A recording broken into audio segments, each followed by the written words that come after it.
అండి. నమస్తే. Welcome back to our channel. ఈరోజు నేను పుదీనా, కొత్తిమీర చట్నీ అయితే చేస్తున్నాను. మన ఇండియాలో 99% పచ్చడంటే ప్రాణం ఇచ్చేస్తారు కదండీ మనోళ్ళు. సగం రోజులు పచ్చడేసుకొని తినమన్నా తినేస్తారనమాట.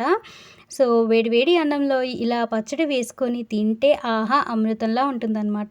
సో, తప్పకుండా మీరు కూడా ట్రై చేయండి. వీడియోలోకైతే వెళ్ళిపోదాం పదండి. ఇక వీడియోలోకి వెళ్ళిపోయే ముందు నా ఛానల్ని కొంచెం సబ్స్క్రైబ్ చేసుకోండి. అలాగే లైక్ ఇవ్వండి, కామెంట్ కూడా చేయండి. ఇంకా ప్లేట్లోకి ఇప్పుడు మనం ఎర్రగా ఉన్న మిర్చి అయితే తీసుకుందాం అనమాట. ఎండుమిర్చి కాదండోయ్, పచ్చిమిర్చే కొంచెం కలర్ షేడ్ అయినాయి అంతే అంతే అంతే. ఇక నెక్స్ట్ వచ్చేసి టమాటా.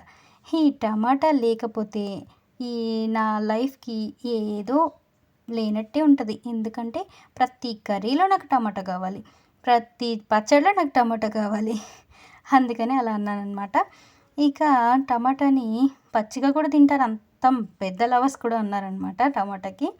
అండ్ ఇంకా నేను కొత్తిమీరని, పుదీనాని కూడా వాష్ చేసి తీసుకున్నాను. అండ్ ఇంకా నెక్స్ట్ ఇంకొన్ని ఇంగ్రీడియంట్స్ ఉన్నాయి. చూసారు కదా, ఏంటి, చింతపండు, గార్లిక్, అండ్ నెక్స్ట్ జీలకర్ర, అండ్ సాల్ట్ కూడా. ఇంకా ఆయిల్ కూడా అనుకోండి. ఆయిల్ కూడా తీసుకుంటే పూర్తిగా మనం ఇంగ్రీడియంట్స్ అనేది ఇవే అనమాట.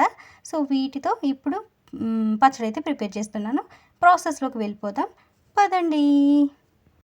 ఇప్పుడు ఇంకేముంది, లేట్ చేయకుండా ప్రాసెస్లోకి అయితే వెళ్ళిపోదాము. ఫస్ట్ అయితే నేను స్టవ్ ఆన్ చేసేసుకున్నాను. ఇంకా బాన్ని కూడా పెట్టేసుకున్నాను అనమాట. తర్వాత ఇందులోకి 2 టేబుల్ స్పూన్స్ ఆయిల్ అయితే యాడ్ చేసుకుంటున్నాను. ఫస్ట్ ఇంగ్రీడియంట్ వచ్చేసి నేను పచ్చిమిర్చిని యాడ్ చేస్తానన్నమాట. చూడండి, పచ్చిమిర్చిని మంచిగా దోరగా ఫ్రై చేసుకోవాలి. అండ్ ఇవి బాగా ఫ్రై అయిపోయిన తర్వాత ఒక ప్లేట్లోకి తీసి పక్కన పెట్టేసుకొని మిగిలిన ఇంగ్రీడియంట్స్ కూడా వేసి మనం ఫ్రై చేసుకోవాలన్నమాట. సో ఇప్పుడు అదే ఆయిల్లో నేను కొత్తిమీరని, పుదీనాని 2 కూడా కలిపి అయితే ఫ్రై చేసుకుంటున్నాను. ఎందుకంటే 2 కూడా ఆకుకి సంబంధించినవే కాబట్టి నేను 2 ఒకటేసారి వేసి అయితే ఫ్రై చేసుకున్నాను అనమాట. మీరు చూడండి, ఈ కొత్తిమీర, పుదీనా అనేది నేను ఫస్ట్ వేసినప్పుడు పిక్చర్ కూడా యాడ్ చేశాను పక్కన. ఇలా అయిపోవాలన్నమాట, ఈ కన్సిస్టెన్సీ వచ్చేయాలి. అండ్ నెక్స్ట్ నాకు ఎంతో ఇష్టమైన టమాటాలు అయితే వేసేసుకుంటున్నాను. ఈ టమాటాలు కూడా మంచిగా ఫ్రై చేసుకోవాలన్నమాట. టమాటా అనగానే అందులో కొంచెం వాటర్ అనేది రిలీజ్ అవుతుంది కాబట్టి ఈ టైంలో మనం జీలకర్రని, సాల్ట్ని యాడ్ చేస్తే మంచిగా కుక్ అయిపోతాయి అన్నమాట. టమాటాలు మంచిగా మగ్గిపోతాయి. సో చూసారు కదా, నేను ఒకసారి కలిపేసుకుంటున్నాను.